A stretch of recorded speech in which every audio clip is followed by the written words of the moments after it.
Assalamualaikum warahmatullahi wabarakatuh. Selamat petang saudara, Warta Sumsel kembali hadir menjumpai Anda. Edisi Kamis 2 Mei 2019. Beragam informasi seputar Sumatera Selatan akan kami hadirkan ke layar kaca Anda. Bersama saya Faizal Ramadan, inilah dua cuplikan topik utama hari ini.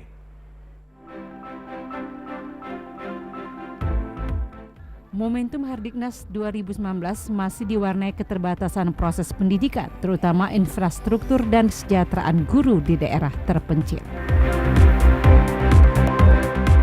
Satgas Gabungan dari Pidana Khusus Polresta Palembang melakukan sidak ke pasar terkait melonjaknya harga bawang putih.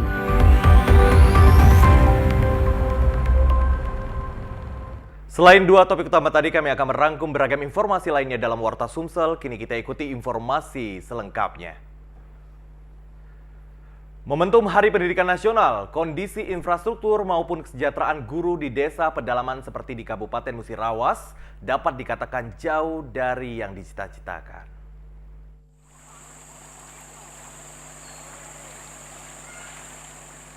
Akses pendidikan di wilayah pelosok atau terpencil hingga saat ini masih menjadi persoalan yang belum terpecahkan, seperti untuk menuju Dusun Sri Pengantin, Desa Pasenan, Kecamatan Trawas, Kabupaten Musirawas, harus menggunakan perahu kecil selama 1 jam lebih dengan mengarungi arus deras hingga sampai menuju lokasi.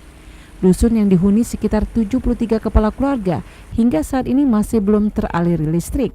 Selain itu, tidak meratanya kesempatan dalam mengenyam pendidikan bagi anak-anak di daerah terpencil menjadi persoalan dan perlu menjadi perhatian bagi pemerintah setempat. Belum lagi minimnya tenaga pengajar, bahkan sejumlah tenaga pengajar honorer yang telah mengabdi selama belasan tahun dengan keterbatasan fisik atau cacat tetap berjuang mengabdikan diri meski belum mendapatkan kesejahteraan jauh dari yang diharapkan. Keterbatasan fasilitas, pertama jalan, bukan nggak mau Pak Gubernur bangun, tapi kalau dibangun dia harus melalui TNKS, Taman Nasional Kerinci Sebelah, yang tentu dilindungi oleh undang-undang untuk tidak dibuka, bahkan tiang listrik pun tidak boleh dipasang di situ.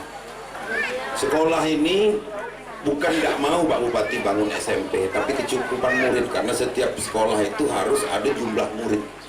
Maka kelas jauh tidak masalah, yang penting fasilitasnya nanti akan menjadi perhatian. Tidak hanya pembenahan SDM, pembangunan fisik berupa infrastruktur menjadi sorotan Gubernur Sumatera Selatan Herman Deru saat meninjau wilayah terpencil dalam gugusan Taman Nasional Kerinci Seblat TNKS wilayah ini. Sukma Aldino, TVRI Sumatera Selatan melaporkan. Saudara, momentum Hari Pendidikan Nasional sebagai evaluasi bagi pemerintah Provinsi Sumsel melalui Dinas Pendidikan dan meningkatkan kualitas pendidikan di Sumsel.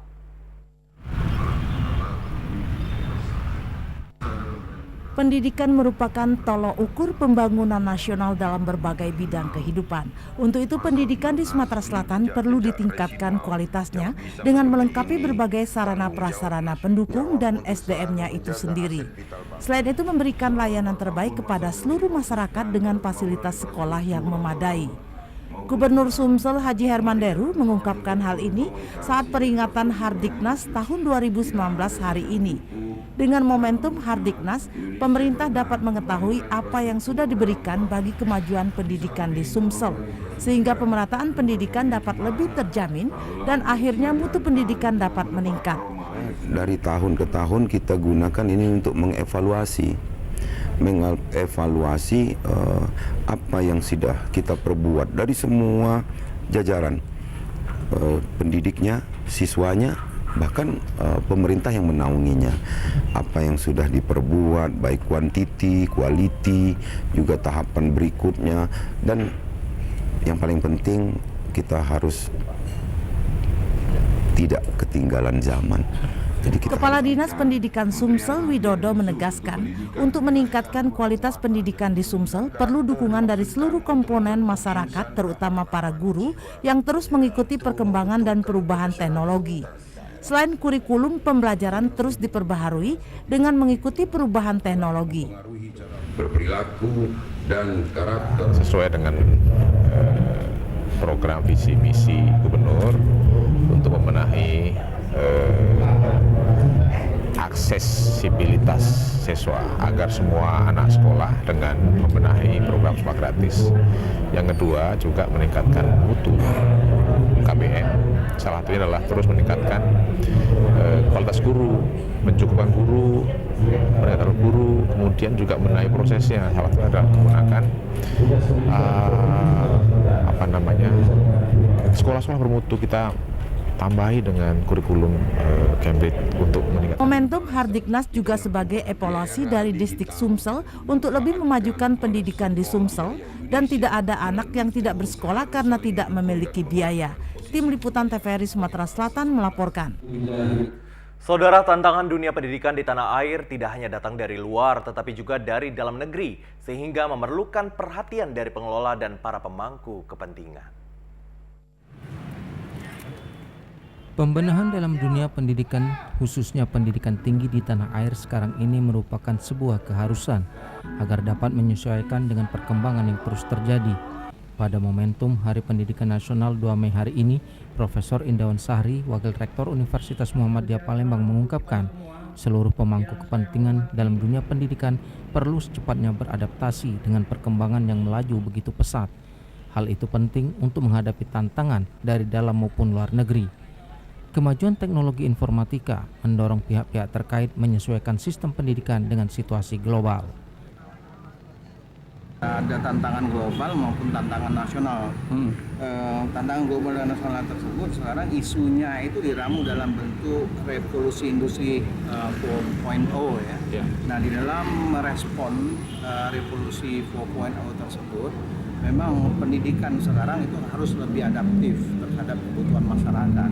Karena ke depan atau sekarang sedang berlangsung banyaknya lapangan-lapangan kerja yang konvensional malah tergerus sekarang dan muncul lapangan-lapangan pekerjaan yang memang tidak punya nama sekarang. Maka itu ya pendidikan juga harus responsif dan adaptif terhadap keadaan seperti itu. Universitas Muhammadiyah Palembang menurut Profesor Indawan Sahri berupaya merespon tantangan itu dengan memenuhi fasilitas seperti gedung dan sarana perkuliahan serta meningkatkan kualitas program pendidikannya dari akreditasi B ke A. Tim Liputan TVRI Sumatera Selatan melaporkan dari Palembang. Beralih ke informasi lain, Hari Pendidikan Nasional Hardiknas menjadi momentum peningkatan kualitas pendidikan dengan peran serta pendidik untuk melakukan pembelajaran sesuai dengan perubahan teknologi.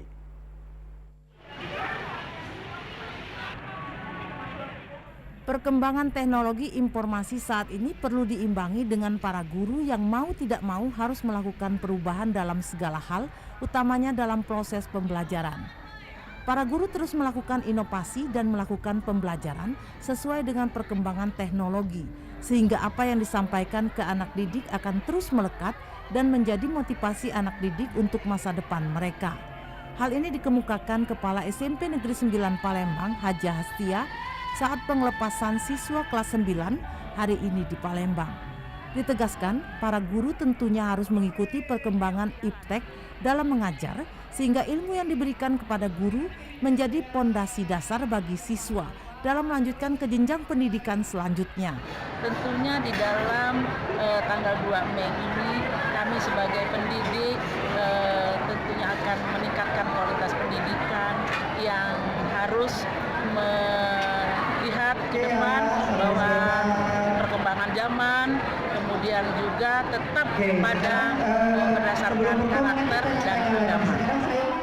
Pendidik Haja Sakuro berpendapat dengan momentum Hardiknas ini memotivasi para guru untuk meningkatkan kualitas diri melalui berbagai bimtek dan pelatihan, sehingga ilmu yang diperoleh guru sesuai dengan teknologi yang berkembang saat ini. Semoga anak-anak yang dilepas ini kelak kemudian hari menjadi orang-orang yang berguna bagi nusa dan bangsa. Mereka ini sudah berjibaku berusaha di SMP 9 Palembang. Dengan demikian mereka akan melanjutkan ke tingkat sekolah yang lebih tinggi lagi. Dengan momentum ini, dengan pelepasan ini, kekeluargaan tetap terjalin dengan baik, dan di luar sana mereka tetap berkiprah sesuai dengan umurnya masing-masing. Untuk tahun 2019, siswa kelas 9 SMP Negeri 9 hampir seluruhnya telah diterima di sekolah unggulan dan favorit di Palembang. Tim Liputan TVRI Sumatera Selatan melaporkan. Saudara, dalam Hardiknas di tahun 2019 ini tidak dapat dipungkiri berbagai keterbatasan yang masih ada dalam proses pembangunan pendidikan dan kebudayaan di tanah air. Di antara kompleksitas masalah guru dan tenaga kependidikan. Hari Pendidikan Nasional Hardiknas menjadi momentum refleksi diri untuk menguatkan pendidikan dan memajukan kebudayaan. Meski masih ada tantangan dalam proses pembangunan pendidikan di tanah air, terutama kompleksitas masalah guru dan tenaga kependidikan, pemerintah senantiasa responsif dalam memecahkan masalah-masalah tersebut, selaras dengan paradigma pendidikan. Melalui momentum peringatan Hardiknas tahun 2019 ini, tenaga pendidik Haji Muhammad Daud yang juga selaku Kepala SMP Negeri 57 Palembang mengajak insan pendidik untuk meningkatkan kualitas kerja. Hubungan antara pendidikan dan kebudayaan sebagaimana tercermin dalam ajaran, pemikiran, dan praktik pendidikan yang dilakukan oleh Ki Hajar Dewantara dapat menjadi landasan dalam menjalankan amanah selaku tenaga pendidik. Momentum Hari Pendidikan Nasional ini sudah barang tentu ya untuk meningkatkan kualitas kerja, meningkatkan hasil kerja. Ya mudah-mudahan apa-apa yang diwajibkan kepada kami selaku pendidik, pengajar dan pelatih ini, ya yang pertama itu kita minta sehat dulu kepada Allah. Dengan badan kita sehat, kita dapat melaksanakan pekerjaan ini dengan baik, dengan hati yang tulus, ikhlas. Apa yang telah diwajibkan selaku pendidik, pengajar, dan pelatih, Muhammad Daud mengajak insan pendidik untuk bekerja dengan ikhlas, terus memberikan yang terbaik untuk kemajuan dan kualitas pendidikan. Harga bawang putih melonjak naik. Informasi selengkapnya akan kami hadirkan setelah yang satu ini.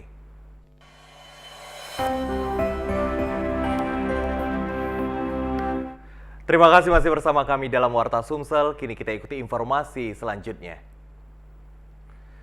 Secara mengejutkan, harga bawang putih hari ini tembus di angka Rp100.000 per kilo. Penyebab tingginya harga bawang karena persediaan kosong. Indonesia terbukti masih mengandalkan bawang putih impor dari negara Cina. Terbatasnya jumlah impor bawang putih ke Indonesia menyebabkan harga bawang putih menjelang Ramadan ini semakin tinggi. Sebelumnya harga bawang putih yang telah dikupas mencapai Rp70.000 per kilo. Tetapi hari ini harga bawang putih di pasar 26 Ilir Palembang untuk bawang putih kupas mencapai Rp100.000 per kilogram. Untuk bawang putih berkulit naik dari Rp60 menjadi Rp70.000 per kilogram. Bawang putih hari ini yang koceknya 100. Yang tidak kocek? Yang tidak kocek 70. Kemarin berapa? Kemarin 60. Apa cepatnya naik ini? Barangnya stoknya tidak ketik putus. Ini bawang dari mana ini? Bawang dari Cina. Bukan bawang lokal bukan? Bukan. Putus. Nah besok diperkirakan naik lagi tak? Belum. Mary berkeyakinan bila pemerintah tidak segera melakukan impor bawang putih, maka dipastikan harga bawang putih akan semakin tinggi. Sementara untuk harga bawang merah hari ini terjadi penurunan dari sebelumnya Rp50.000 menjadi Rp30.000 per kilo. Husin Ali, TVRI Sumsel melaporkan dari Palembang. Saudara, jelang datangnya bulan suci Ramadan, harga komoditi bawang di kota Lubuk Linggau mulai kembali meroket. Kenaikan harga ini disebabkan menipisnya stok bawang yang masuk sedangkan permintaan meningkat. Pantauan tim liputan di salah satu pasar tradisional di kota Lubuk Linggau, harga komoditi bawang jelang datangnya bulan suci Ramadan mulai kembali melonjak hingga 75%. Di mana untuk jenis bawang merah yang sebelumnya Rp25.000 per kilonya, kini melonjak naik hingga Rp38.000 sampai Rp40.000 per kilonya.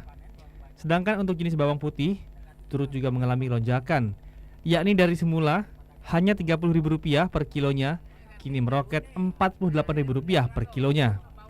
Menurut Aminuddin, salah seorang pedagang bawang di Pasar Impres Kota Lubuk Linggau menuturkan, kenaikan harga komoditi bawang ini dipicu karena minimnya pasokan bawang yang masuk ke pasaran, terutama stok bawang dari Pulau Jawa, lantaran musim panen di tingkat petani telah lama berlalu. Naik, ini lagi naik. Sebelumnya berapa, Pak? Sebelumnya cuma 25, 26. Ikannya Bengkulu banjir. Bawang putih, Pak, sama itu? Bawang putih sekarang 48. Kenaikan bawang sudah terjadi sejak 2 pekan lalu. dan diperkirakan kenaikan akan terus terjadi mendekati bulan Ramadan seiring dengan permintaan pasar yang terus meningkat. Dari Lubuk Linggau, Ferry Setiawan, TVRI Sumsel melaporkan. Informasi selanjutnya, saudara, terkait melonjaknya harga beberapa komoditi salah satunya bawang putih, Satgas gabungan dari dinas terkait maupun unit pidana khusus Polresta Palembang langsung meninjau ke pasar tradisional. Satgas gabungan dari pidana khusus Polresta Palembang bersama Dinas Pertanian, Dinas Peternakan, Dinas Pertahanan Pangan maupun Bulog melakukan operasi pasar dan stok bahan pokok komoditi di pasar. Sasaran operasi pasar yang dikunjungi adalah Pasar Jakabaring, Pasar Pelaju, dan Pasar Lemabang. Operasi pasar ini ditujukan untuk memantau langsung harga komoditi jelang bulan Ramadan. Salah satu komoditi yang melonjak naik yaitu komoditi bawang putih. Di Pasar Induk Jakabaring Palembang, harga bawang putih sebelumnya Rp26.000 per kilogramnya, kini naik menjadi Rp80.000 per kilogram. Menurut Kanit Pitsus Polresta Palembang, Ibtu Hari Dinar, harga bawang putih menjadi perhatian utama dan terus dicari apa yang menyebabkan harga bawang putih bisa melambung tinggi. Apakah memang dari petani atau adanya faktor lain hingga bawang putih mengalami kenaikan drastis.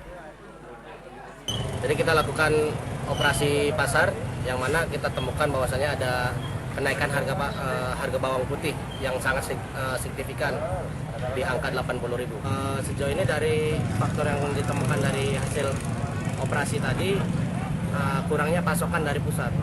Oleh karenanya kita akan tindak lanjuti dari mana, dari faktor apa yang menyebabkan terjadinya kenaikan dari harga bawang putih tersebut. Diharapkan melalui Satgas Pangan dapat diketahui secepatnya faktor penyebab dari naiknya harga komoditi bawang putih tersebut serta solusi yang akan diambil nantinya. Jeffrey Aliansa, TVRI Sumsel melaporkan. Harga telur ayam sejak kemarin diisukan naik cukup tinggi mencapai Rp25.000 per kilogram. Namun pantauan TVRI langsung di pasar tradisional, harga telur ayam dijual hanya Rp21.000 per kilogram. Isu akan kenaikan harga berbagai jenis kebutuhan pokok terus terjadi menjelang tibanya bulan suci Ramadan. Belum lagi usai harga bawang putih yang mencekik para ibu rumah tangga, kini muncul rumor yang menyatakan harga telur ayam melambung cukup tinggi. Namun isu itu dibantah salah seorang pendistribusi telur ayam di Kota Palembang. Menurut Arfan, harga telur ayam sudah satu pekan ini Rp21.000 untuk tingkat distributor. Sudah sampai Rp25.000 per kilo di kota. Kalau di warung pengecer ya udah tahu kan, ya kan, atau luar kota ya mungkin lebih mahal. Tapi tingkat distributor tetap Rp21.000 kan? Kalau di daerah pasar-pasar ya Rp21.000 lah per Ini sudah lama Pak? kilo. Sekitar hampir seminggu lah. 21 nih? Ya, sebelumnya? Sebelumnya 20.000 atau 19.000-an lah. Untuk permintaan telur ayam saat ini diakui Arfan masih normal, kecuali satu hari menjelang Ramadan hingga menjelang Idul Fitri, permintaan akan semakin meningkat. Husin Ali, TVRI Sumsel melaporkan dari Palembang. Saudara, ibu rumah tangga mulai mengeluh karena mendekati bulan suci Ramadan, harga kebutuhan pokok di pasar tradisional mulai merangkak naik. Keluhan ibu rumah tangga ini cukup beralasan karena setiap memasuki hari besar seperti bulan suci Ramadan dan Idul Fitri, harga kebutuhan pokok mulai merangkak naik. Untuk itu mereka harus mulai menghitung ulang pengeluaran akibat kenaikan yang terjadi agar dapat membeli barang yang dibutuhkan. Unidini, salah satu ibu rumah tangga, menuturkan untuk mensiasati kenaikan harga bahan pokok terpaksa harus membeli barang separuh dari yang biasa dia beli. Menurutnya pemerintah seharusnya sudah mengetahui dan mengatur harga di pasaran pada saat menghadapi hari besar keagamaan seperti bulan suci Ramadan sehingga tidak mengalami kenaikan. Bawang merah, bawang putih. Apa lagi? Cabai? Cabai mulai naik juga kan? Naik turun terus ya? Iya. Tomat yang lebih mahal lagi. Biasanya murah. Ya kan biasanya 4.000, sekarang berapa lah 10. Mana ada yang 12? Naik terus apa naik turun? Naik turun ya. Walaupun bahan pokok mengalami kenaikan, warga, terutama ibu rumah tangga, berharap stok barang tetap ada sehingga tidak susah untuk membeli setiap harinya. Wijaya Kusumati, Meliputan, TVRI Sumsel melaporkan. Beralih ke informasi lain, Warga keluhkan jalan berlobang dan rusak di sepanjang Jalan Nusa Dua, Kelurahan Karanganyar, Kecamatan Gandus, Palembang. Bahkan rawan terjadi kecelakaan di saat musim hujan dikarenakan tertutupnya lobang akibat genangan air.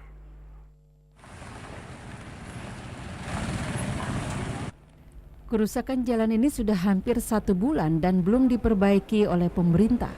Terlihat juga lubang yang sudah sangat dalam dan diperparah dengan banyaknya truk bermuatan berat yang melintas.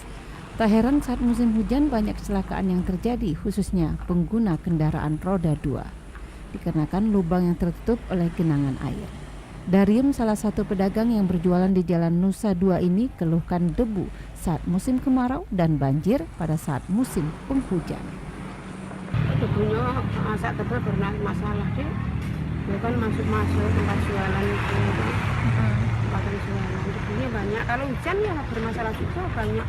Mobil terbalik. Motor terbalik. Kalau mobil kayak sudah lama lah kayak sudah. Pokoknya selama hujan besar inilah dulu ya, tapi enggak sebesar itu dalamnya. Kedalaman lubang diperkirakan lebih dari 50 cm, sehingga sangat mengganggu pengendara mobil dan motor saat melintas kawasan ini. Jelang bulan Ramadan, warga berharap kepada pemerintah Kota Palembang untuk memperbaiki jalan. Bram Anhar, TVRI Sumatera Selatan melaporkan. Saudara, warga Kelurahan Loropajo, tepatnya di Jalan Sungai Sahang, Kecamatan Ilir Barat 1 Palembang, mengeluhkan jalan rusak yang hingga kini belum diperbaiki. Kerusakan Jalan Sungai Sahang sudah berlangsung lama dan belum ada upaya perbaikan. Jalan yang berada di Kecamatan Ilir Barat 1, Kelurahan Loropajo, Palembang. Jalan tepatnya berada di samping Perpustakaan Provinsi Daerah dan menuju SMP Negeri 45 serta Poltek Pariwisata ini sudah banyak yang berlubang dan aspalnya terkelupas terkikis. Bila hujan turun terus-menerus terjadi genangan air. Diharapkan kepada pemerintah Kota Palembang dapat merespon keluhan warga untuk memperbaiki jalan yang rusak, jangan sampai kerusakan ini semakin parah. Apalagi jalan tersebut merupakan akses untuk melakukan aktivitas warga. Kondisi jalan kita selama ini direhab-rehab, tapi mungkin kualitasnya kurang baik dan cepat rusak. Untuk itu kepada pimpinan yang terkait, mohon kiranya jalan kita ini diperbaiki dengan kualitas yang lebih bagus dari sebelumnya. Terus Pak, kalau dia hujan atau musim hujan atau banjir, ini gimana Pak? Nah inilah Pak, kalau hujan deras, sistem drainase kita kurang bagus. Untuk itu Pak, kami mohon sebagai warga RT 59, RT 47, kalau bisa Pak dibantu parit yang lebih bagus dari yang ada. Warga berharap jalan Sungai Sahang secepatnya diperbaiki. Apalagi kalau musim penghujan jalan ini tertutup dengan genangan air. Muslimin Umar, TVRI Sumatera Selatan melaporkan. Saudara, informasi menarik lainnya akan kami hadirkan setelah jeda yang satu ini. Tetaplah bersama kami.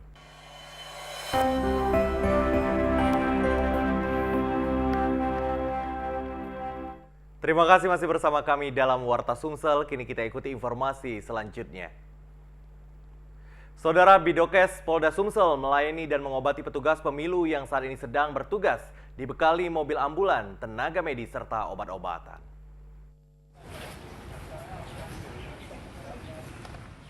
Sebuah mobil ambulan milik Bidokes Polda Sumsel selalu siaga untuk memberikan pertolongan pertama untuk penyelenggara petugas pemilu yang mengeluhkan kesehatan. Di mobil ini tersedia infus dan oksigen serta kursi roda. Sekitar 8 petugas medis siap melayani baik aparat, pegawai KPU, Bawaslu, dan PPK, baik untuk pemeriksaan tensi hingga pemberian obat-obatan. Ketua Tim Medis Bidokes Polda Sumsel, Kompol Arman, mengatakan setiap harinya ia bersama tim berkeliling memastikan petugas pemilu terjaga kesehatannya selama proses rekapitulasi di tingkat PPK hingga ke tingkat KPU Sumsel. Menurutnya rata-rata pasien mengeluh kelelahan dan juga darah tinggi karena kurang beristirahat. Semua pelayanan diberikan secara gratis. Ini kami dari Bidokes Polda Sumsel melayani setiap yang jaga. Pertama dari kepolisian yang jaga di sini dan peserta dari karyawan KPU juga, dari PPK juga sudah keliling kami melayani yang keliling dari mulai KPU Kota, KPU Provinsi, Bawaslu dan di PPK. Tim kesehatan keliling ini juga bersedia memberikan pelayanan gratis jika ada petugas KPPS, PPS, ataupun Linmas yang menginginkan bantuan kesehatan dan obat-obatan. Romiko TV Sumsel melaporkan.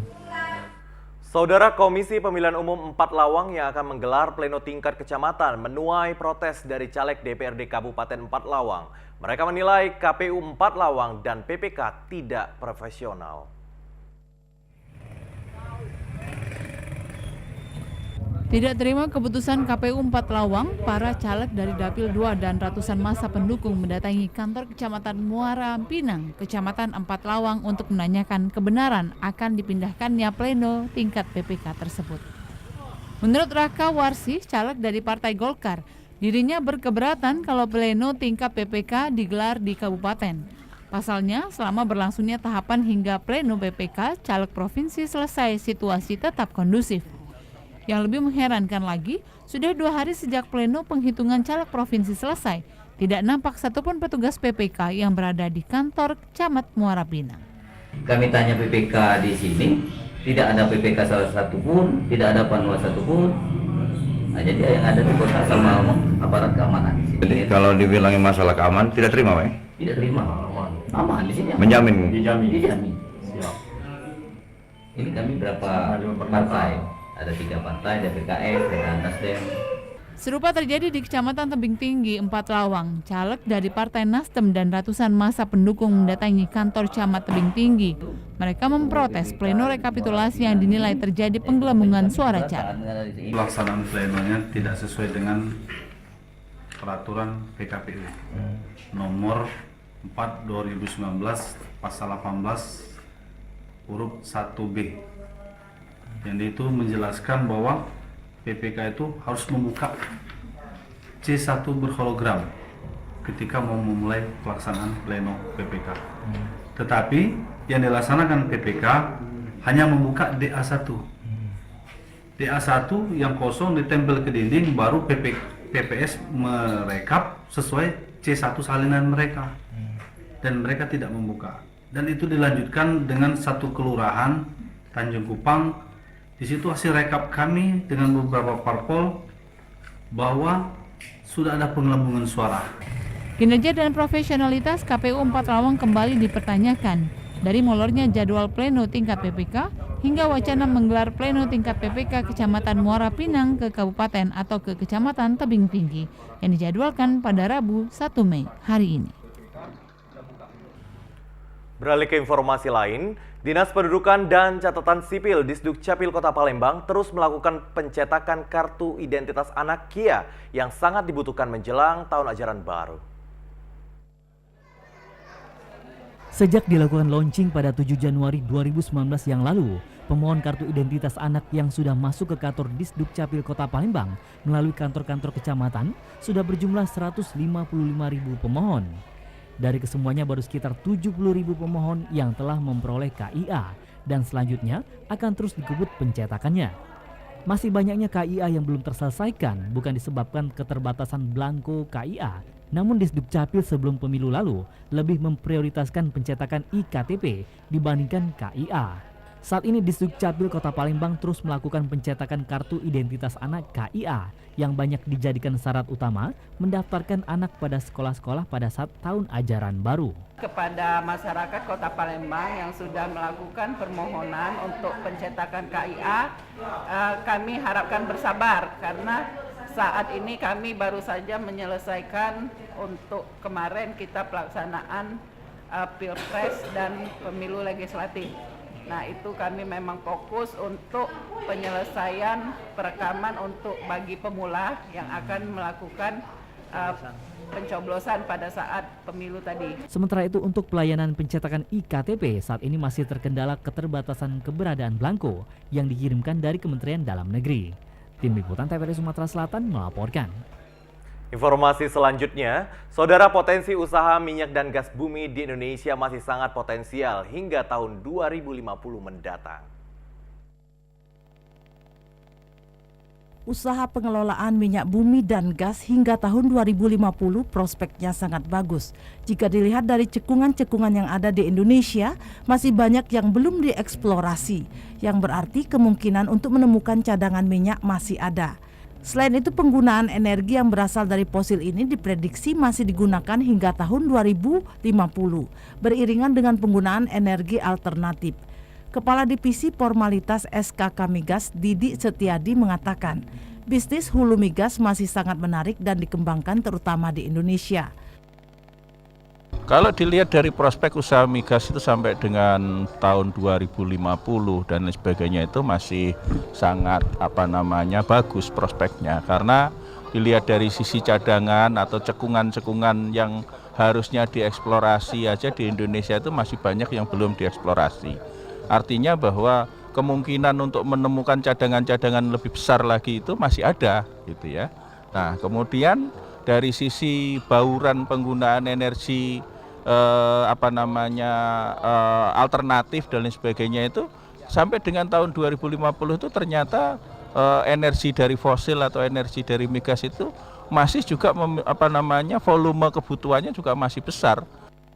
Didi Setiadi menambahkan, jika hasil migas ini dikelola dengan baik menjadi industri petrokemikal, maka pendapatan yang dihasilkan akan lebih besar jika dibandingkan hanya menjual minyak mentah atau gas. Tim Liputan TVRI Sumatera Selatan melaporkan. Sebanyak 12 siswa tingkat sekolah dasar baik negeri maupun swasta di Kota Palembang mengikuti ujian sekolah berstandar nasional USBN susulan hari ini untuk mata pelajaran IPA.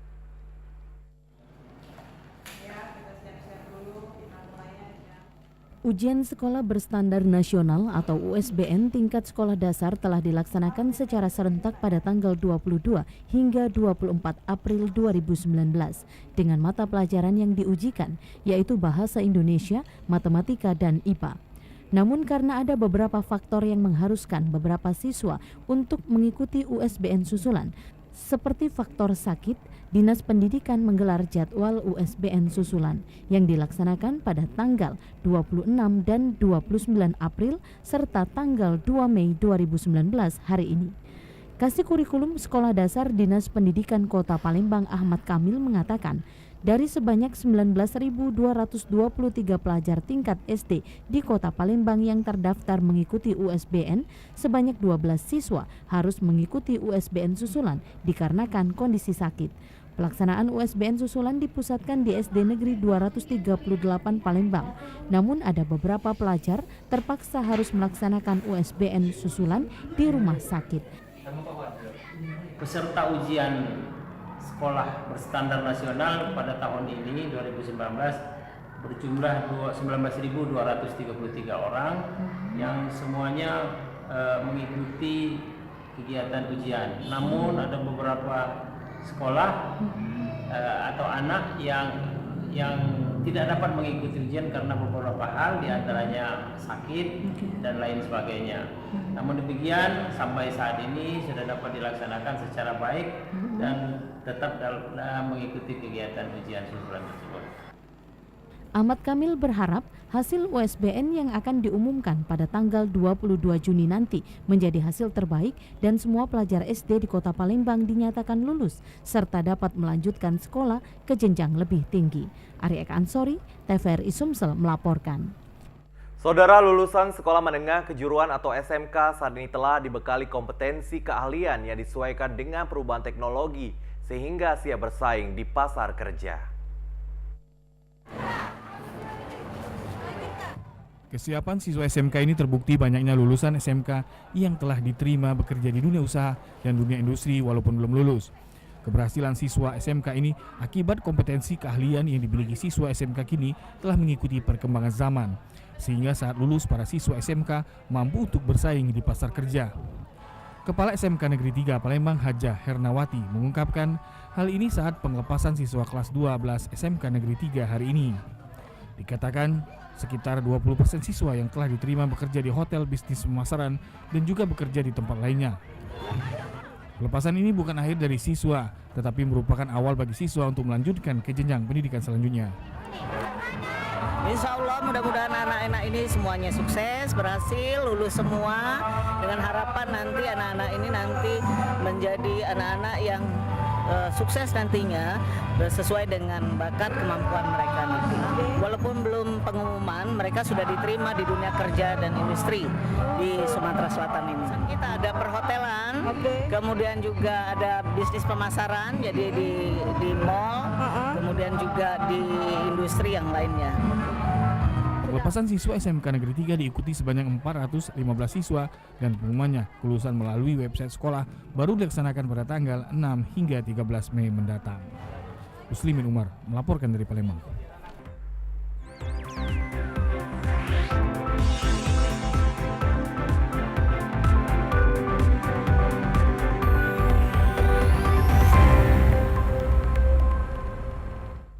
Saudara, anak usia dini memiliki sejumlah keunikan dengan karakterisasi yang berbeda. Karena itu perlakuan dan pendidikan terhadap anak usia dini harus disesuaikan dengan perkembangan anak dan karakter anak. Dalam mendidik anak usia dini dibutuhkan kemampuan dan strategi khusus yang ada dalam lembaga pendidikan anak usia dini, termasuk kelompok bermain dan TK. Sebagian besar pendidikan untuk anak usia dini dilakukan dengan cara belajar sambil bermain, sehingga anak-anak lebih tertarik untuk memperhatikan serta memahami apa yang diarahkan. Menggali kreativitas anak dari usia dini juga sangat dianjurkan, sehingga terlihat bakat dan potensi anak sedari dini. Seperti dalam farewell party TKKB Matahari, sejumlah atraksi seni ditampilkan, seperti paduan suara, juga tarian baik tradisional maupun modern dance. Tidak ketinggalan juga seni Islami yang menggambarkan bahwa anak usia dini juga harus ditanamkan nilai-nilai Islami.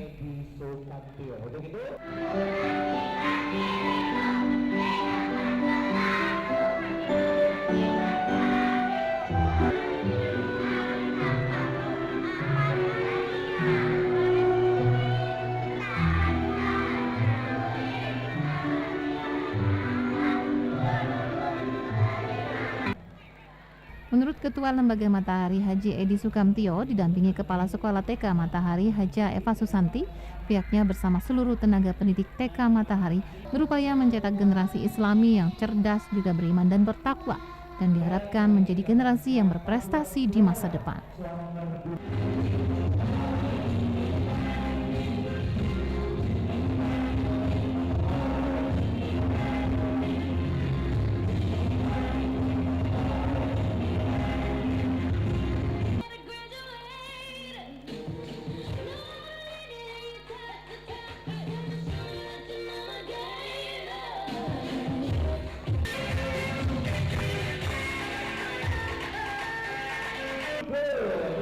Dalam farewell party ini juga diumumkan juara kelas dan pembagian bingkisan kepada siswa. Tim Liputan TVRI Sumsel melaporkan. Saudara, siswa penyandang disabilitas membuka usaha kecil dan menengah dengan berbagai pelatihan berbasis kemandirian. Salah satunya membuat kain jumputan.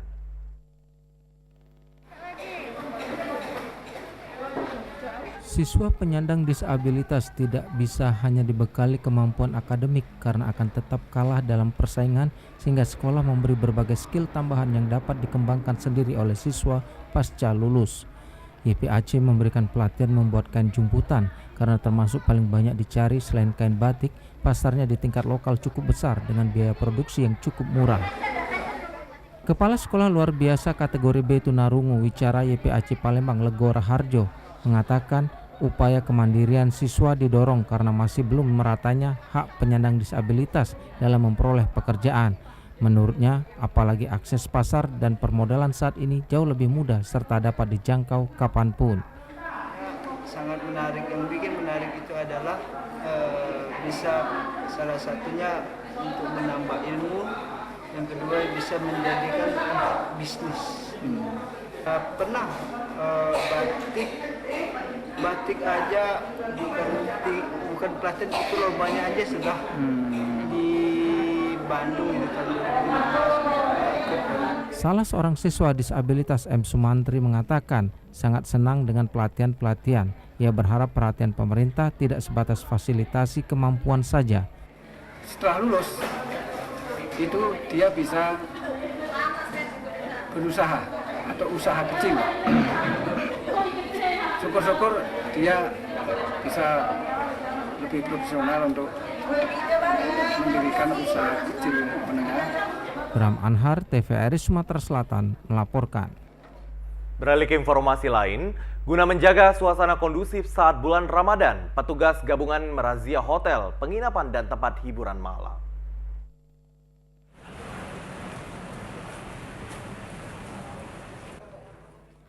Sejumlah tempat hiburan di Kota Palembang dan Kabupaten Banyuasin didatangi petugas gabungan Satpol PP, TNI, Polisi, dan BNNP Sumsel. Kedatangan petugas gabungan ini merupakan penertiban dan sosialisasi tentang aturan tempat hiburan, hotel, dan penginapan saat bulan Ramadan, di mana tempat hiburan malam dilarang beroperasi mulai H-1 Ramadan hingga H+2 Lebaran. Penertiban ini dilakukan sesuai Perda Nomor 2 Tahun 2017 tentang menjaga ketentraman, ketertiban umum, dan perlindungan masyarakat, terutama di saat umat muslim menjalankan ibadah puasa di bulan suci Ramadan. PLT Kasatpol PP Provinsi Sumsel mengatakan dalam razia penertiban ini mendapati dari tempat penginapan kelas Melati di Jalan Tanjung Api-Api ada 6 pasangan tanpa surat nikah berbuat asusila atau mesum. Di antaranya anak di bawah umur didapati petugas dan 32 orang tanpa identitas. Dapat kita amankan 32 warga masyarakat yang tidak mempunyai identitas diri. Kemudian ada 6 pasang Pasang mesum itu, Bang? Ya, pasangan yang asusila. Proses ya, kalau proses karena kita adalah pembinaan, maka kita akan berikan pembinaan.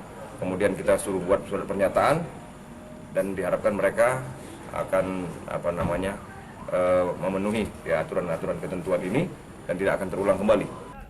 Selanjutnya pasangan ini akan dipanggil keluarga atau orang tuanya, dan untuk wanita tanpa identitas akan dilakukan pendataan di kantor Satuan Pamong Praja Sumsel. Romiko, TVRI Sumatera Selatan melaporkan. Ke informasi selanjutnya, ratusan siswa bersama orang tua melakukan pawai di lingkungan sekolah mengenakan sholawat Nabi dan juga Asma Allah menyambut bulan suci Ramadan.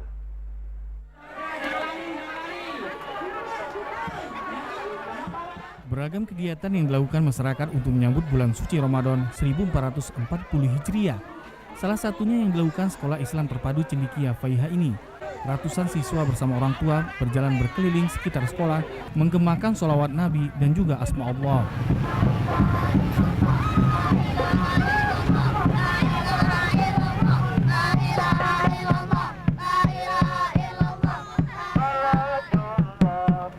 Ketua Pembina Yayasan Cendikia Faiha Ustadz Subki Sarnawi menjelaskan hal ini sebagai bentuk tarhib atau menyambut bulan suci yang memang sangat ditunggu-tunggu umat muslim. Karena sebagai umat muslim sangatlah beruntung masih dapat dipertemukan kembali dengan bulan suci Ramadan yang penuh berkah dan ampunan. Kegiatan ini juga sebagai bentuk syiar Islam dalam menjaga kerukunan antar umat beragama.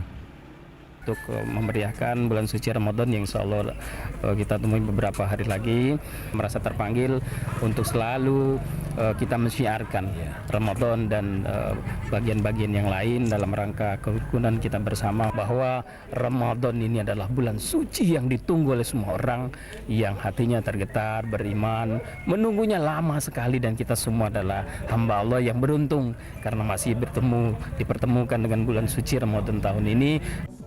Diharapkan juga para orang tua secara bertahap dapat mengajarkan anak-anaknya untuk berpuasa serta ibadah lainnya. Muzhar Apandi, Tim Liputan TVRI Sumsel melaporkan. Saudara, memanfaatkan bahan styrofoam bekas pembungkus buah, siswa sekolah menengah atas negeri 3 berhasil membuat pakaian daur ulang yang digabungkan dengan kain songket. Guna mengurangi limbah sampah dan memanfaatkan bahan yang sudah tidak terpakai serta mendukung gerakan peduli lingkungan, siswa SMA Negeri 3 Palembang memanfaatkan bahan styrofoam bekas pembungkus buah apel dan pir menjadi pakaian. Selain bahan styrofoam, siswa juga memadankannya dengan kain songket. Devi Murad Cahyadi, siswa SMA Negeri 3 Palembang menjelaskan proses pembuatan pakaian daur ulang ini hanya memakan waktu 1 hari saja karena pada saat proses pengerjaannya dilakukan bersama 3 hingga 4 orang. Dipilihnya styrofoam pembungkus buah karena bentuknya yang tersusun rapi sehingga tidak sulit untuk mendesain pakaian. Model pakaian yang dibuat juga menyesuaikan dengan model pakaian kebanyakan seperti saat ini. Dalamnya itu ada bahan dasar yang bahan dasar biasa, terus dilapisi sama styrofoam. Kita mengajak teman-teman untuk membuat sesuatu yang sudah tidak dipakai menjadi bahan-bahan yang lebih bagus. Selain memanfaatkan bahan styrofoam, siswa juga memanfaatkan cangkang telur yang ditempelkan pada toples dan botol kaca sebagai pajangan, serta potongan-potongan compact disc yang disusun menjadi kaligrafi.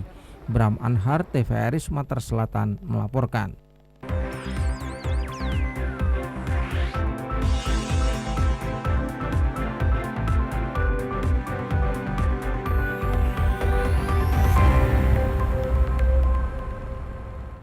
Saudara, kini kita beralih ke segmen olahraga. Perkembangan olahraga Kempo Indonesia cukup bagus termasuk di Sumatera Selatan. Bahkan Perkemi Sumsel sempat mengalami kejayaan pada tahun 1985.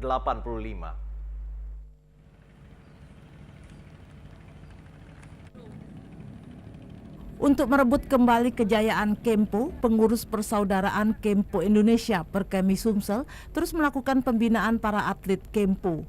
Sekretaris Umum Perkemi Sumsel, Simpai Edi mengakui untuk kepengurusan Perkemi Sumsel sudah berjalan. Bahkan di kabupaten kota sudah dibentuk, tinggal lagi menunggu pelantikan seperti kepengurusan Perkemi Kota Palembang. Saat ini Perkemi Sumsel concern melakukan pembinaan para atlet, terutama untuk mengikuti Pekan Olahraga Wilayah di Bengkulu dan Kejurnas Prapon di Banjarmasin. Bahkan untuk persiapan Porwil dan Kejurnas Prapon, atlet Kempo Sumsel ini tengah melakukan TC dari bulan Januari 2019 lalu. Menyinggung perkembangan Kempo di Sumsel, Simpai Edi mengakui masih banyak atlet-atlet baru yang potensial di wilayah Sumsel. Untuk itu dirinya akan segera mengambil langkah dengan melakukan pendekatan ke sekolah-sekolah. Untuk pembinaan atlet sekarang ini kita lagi mempersiapkan atlet-atlet untuk ikut di Pekan Olahraga Wilayah di Bengkulu sama persiapan Kejurnas Prapon di Banjarmasin. Untuk persiapan Porprov sudah kita kan mengacu dari KONI provinsi, kemarin sudah ada ininya, jadi tinggal untuk atlet-atletnya dari kabupaten kota. Untuk Porwil atlet sudah berjalan TC dari bulan Januari tadi.